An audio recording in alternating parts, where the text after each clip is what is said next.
Hello and welcome to my deep dive series. Today I'm going to be looking at Colleen Hoover.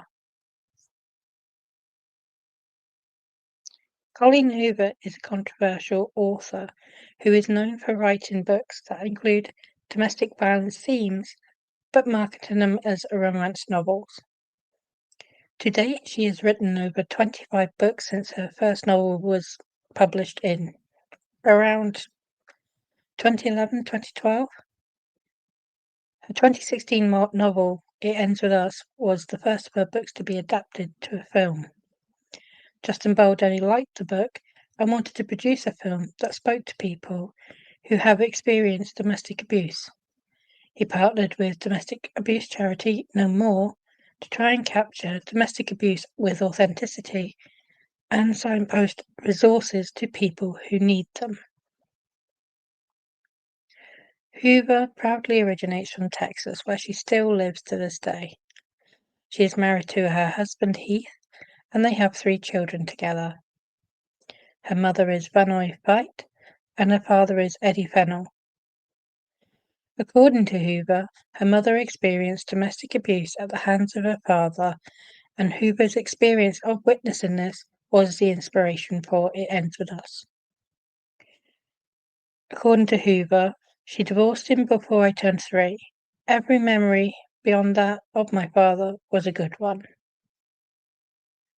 There has been some controversy over how she was able to write a book based on her experience of witnessing her father abuse her mother when her parents were divorced before she was even 3 years old.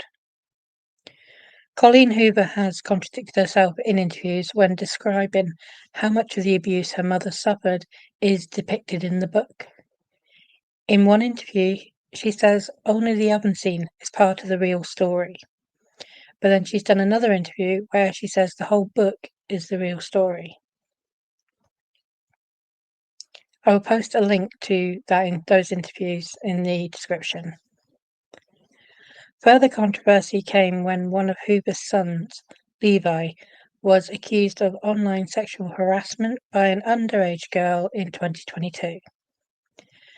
Hoover was accused of failing to address the concerns and blocking the girl when she reached out to her. Hoover denies this is what happened and claims she did reach out to the girl privately. I will post a link to the news article in the description. So far, we have an author who writes books that people feel glorifies domestic abuse. She can't make up her mind on how much of her own book is about her mother's experience of abuse, and she's been accused of failing to address sexual harassment allegations against her own son. Have I missed anything? Yes, I have. So, much like the backlash Blake Lively received for the tone-deaf marketing of the movie, Colleen Hoover received significant backlash for equally tone-deaf marketing of the book.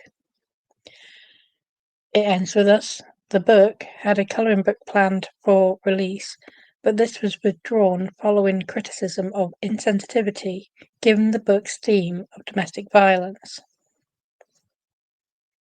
Justin Baldoni reached out and offered to option the book and its sequel, It Starts With Us, for movie adaptation. Wayfarer then proceeded to partner with Sony to finance the production. Contrary to popular belief, it was not Colleen Hoover who requested Blake Lively be cast as Lily, although I'm sure she was thrilled when it happened. It was in fact Baldoni's former podcast host and friend of Lively and Reynolds, Liz Plank, who facilitated the casting. Some people suggested that it was at Lively's request. After completion of filming It Ends With Us, there was an interview of Justin Baldoni and Colleen Hoover before Book Bonanza, where Hoover clearly looks comfortable with Baldoni. It feels like her support for Lively is purely responsive to the allegations. In this interview, both Hoover and Baldoni both heavily highlight the domestic violence aspect and the partnership with domestic violence charity No More, which appears to contradict the suggestion that Baldoni went against a marketing strategy to make Blake Lively look bad. The way Colleen Hoover has turned against Justin Baldoni does not look good for her. I'm not sure whether it was an opportunistic tactic or whether she genuinely believed Blake Lively's allegations. But I'm sure the truth will come out eventually. I can't get past her casting aside Baldoni's role in bringing her book to screen at Book Bonanza and thanking Blake Lively for all the effort she had put in and saying nothing about Justin Baldoni. I also can't get past Colleen Hoover lying about who suggested Baldoni take the role of Ryle. I'm going to post links to all the video clips, interviews, and news articles that I have referenced in the description, along with a link to my original X thread on Colleen Hoover's deep dive.